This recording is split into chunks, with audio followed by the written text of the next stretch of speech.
This summary of Why Won't You Apologize? Healing Big Betrayals and Everyday Hurts by Harriet Lerner, PhD, is about to begin. Enjoy! Key point 1. Why do some people never apologize? Some people easily apologize when they have to. They can even feel connected to the things that were not specifically their fault. For example, I'm sorry you had an argument with your parents, or I'm sorry they missed dinner because of the traffic jam. In contrast to such empathetic people, there are those for whom an apology is similar to a curse word. Therefore, they never use them. Once, Harriet Lerner was due to give a lecture, and the organization published an outdated photo of her. Despite her comments and the new photo she sent, the first picture appeared in all the printed materials.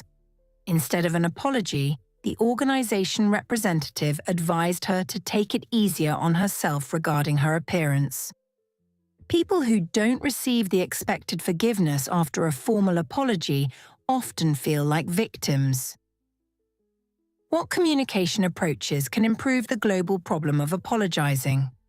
It's time to understand the responsibilities of conflicts and find the right words to explain your position and share your feelings. Key point 2. The wrong ways to say I'm sorry. In a conflict situation, it's vital to remember not only the need to hear each other and choose the right words, but also the critical importance of understanding how not to act. So, what do bad apologies sound like? The one that includes a but. A denial nullifies regret for what was done and focuses on justifying the actions of the person who offended you. If they want to explain their point this way, they must first be willing to take responsibility for what they have done. I'm sorry that it hurt you. This is another red flag in an apology and an attempt to make the offender's fault the victim's problem. Let's return to the situation with Lerner's lecture photo. The event manager ignored several requests to change the visual and tried to justify his inattention by being very busy. When that didn't work, he manipulated and apologized for Lerner's sensitivity about her appearance and age. Anger in the absence of forgiveness. Some people expect to receive an amnesty for their actions immediately after they say the cliché, "I'm sorry." Imagine the shock when they don't get one. Instead of being the perpetrators of the conflict, they try to turn themselves into the victims. What they should remember in such situations is that every apology should not only be conscious, but also give the other person time and space to experience what happened and forgive them. Look what you made me do. Lerner remembers when her son didn't want to return a toy to another child who began banging his head on the floor. The child's mother forced her son to apologize for that injury. However, we cannot take responsibility for each other's actions. Obsessive apology. This situation is usually a problem for people who cannot accept rejection. When someone doesn't need or want to hear an apology, others should respect that decision. Constantly explaining will not solve the problem. No is a complete sentence. It should be enough to stop any interactions you don't like. Key point 3. Conflict plus criticism equals goodbye forever. Evolution has given humans a very important tendency to self-defense. But the nuance is that it appears in both life-threatening situations and everyday family quarrels. When we begin to blame another person for mistakes made, the other party prepares explanations and accusations in response. An apology is more difficult to offer when we do have something to apologize for and we regret our earlier behavior. Harriet Lerner, PhD. It is most difficult to apologize when we hear criticism addressed to us. But these are moments that are decisive for the future of the relationship. What should we do to avoid separation and move to a new qualitative level of communication? We apologize sincerely when the bond matters more than the issue. In relationships with partners, friends, or family members, the most important thing to remember is that it is never too late to change behavior patterns. Even if talking about experiences and emotions was considered a sign of weakness in their families, a couple can create a new tradition by mutual consent. Evening conversations about what is on their minds and hearts will help change the focus from you to me and reduce the number of accusations such as "you make me feel bad." But even under such conditions, no one can guarantee that one of these conversations won't lead to a quarrel in which one partner will come up with 117 points of what is wrong with the other. The other, of course, won't be able to remain silent either and will add another 200 points to the list. The next few minutes require deep breathing and mutual listening with a sincere desire to understand each other rather than adding a few more problems. The next step is to try to reconnect without criticism, accusations, or demands for instant feedback. Only when you feel that your partner reciprocates should you offer an apology. This process may take longer and require additional effort, as you may not be ready to process and accept what you heard immediately. However, both of you must remember that an open heart, questions, and a desire to understand each other will help you reconnect. Key point 4. A view from another culture. For a while, Lerner's nephew had a relationship with a woman from Korea. One big difference between their cultures struck him. She never apologized for anything, not to him, her parents, or her friends. Later, he realized that in her mind, there was no point in being sorry for the people closest to her. After all, she believed they would always love her and automatically forgive her for any slight misunderstanding. We can view all relationships as a clash of two cultures, even if partners or friends are citizens of the same country by birth and grew up in the same neighborhood. After all, people differ in their thinking styles, values, and attitudes to conflicts. For example, for perfectionists, the need to apologize for something can indicate their imperfection or incompleteness. Admitting it carries the risk of losing their status and the respect of others, even if this fear exists only in their heads and doesn't affect the attitude of their acquaintances or colleagues. For non-apologizers, making and accepting apologies can seem like a manipulation. Guilt or shame can also make it difficult to apologize. The former is usually meaningful and justified because someone has done something contrary to their beliefs and needs an apology. However, shame can be a traumatic experience that makes people feel that what they do and who they are is not enough. In apologies, this has two distinct consequences. People constantly apologize for things they didn't cause, or they blame others and don't admit their mistakes. Did you know? Gender stereotypes from childhood negatively affect the ability to apologize. For example, a common stereotype for boys is, "be a man." This applies to the prohibition of crying or appearing weak and an inability to admit mistakes and apologize for them.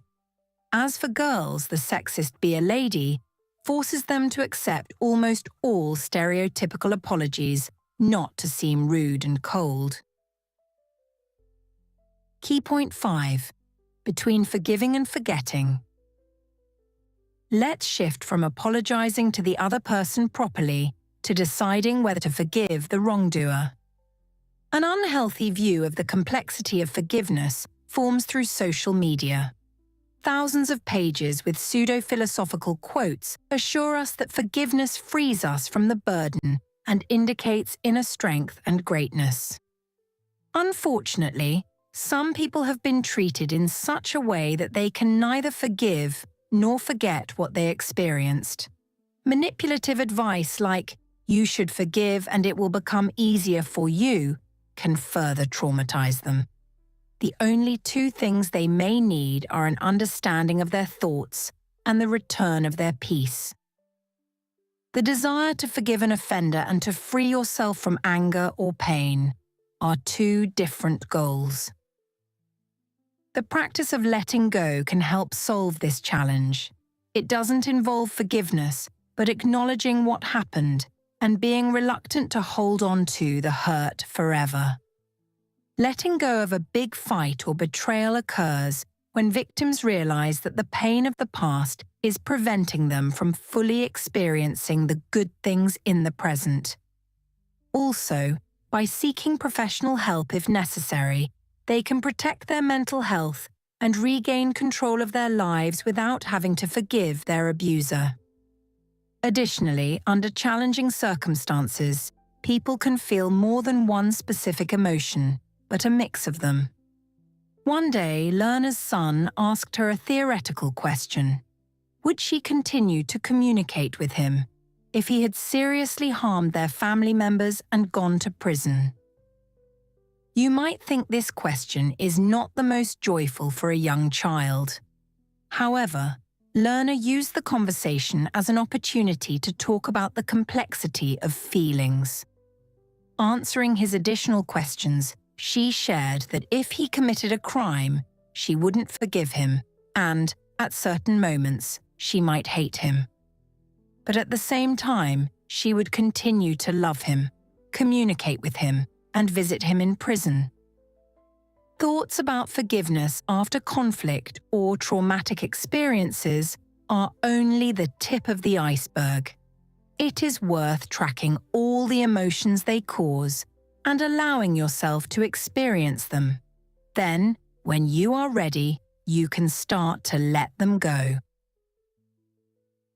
Key point 6. How can you let go? Some psychological principles are much easier to describe than to put into practice.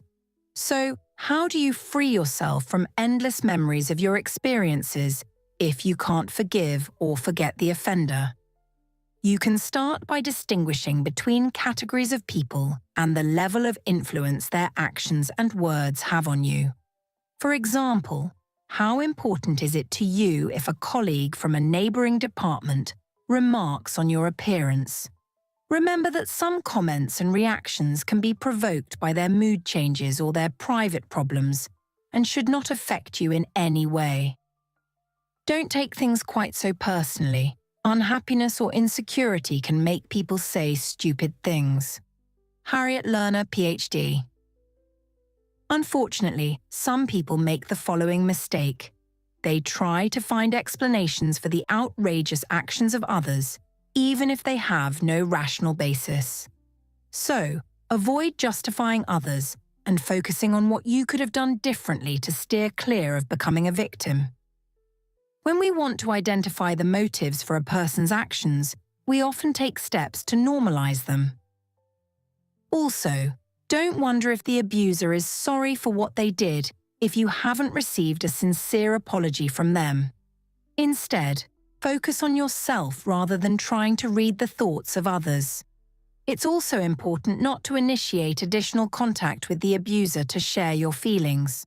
Most likely they already know and are not embarrassed by it. No one can force guilt on others or artificially induce a desire to apologize. Finally, don't minimize the impact of conflict, trauma, or the forced end of a relationship on your life. It's normal to want to appear strong and invulnerable, yet the ability to experience and let go of challenges indicates your inner strength like nothing else. Not all stories can have a happy ending where the perpetrators realize their mistakes and the victims sincerely forgive them. So, find the courage to talk about your experience, how it changed you, and what it taught you. Conclusion. Although there are at least two sides to every story, each person can only describe and take care of their own experiences. To do this wisely, choose the right words for your emotions, accept only those apologies that speak to you, and ignore remarks that try to provoke you. Finally, remember to give yourself time to let go of the experience without minimizing it. Try this. Watch your favorite movies and focus on the conflict scenes. How do the characters resolve them? Would you like to learn something from them or, on the contrary, condemn their decisions? Which of the 5 don'ts in apologies have you encountered in your life? Practice answering such pseudo-apologies with reason. Consider what scenarios after big quarrels work for you. Forgetting, forgiving, or letting go. If you already experienced any of them, did they help save the relationship? Summary complete. Please take a moment to rate it so we can help you grow in the best way possible.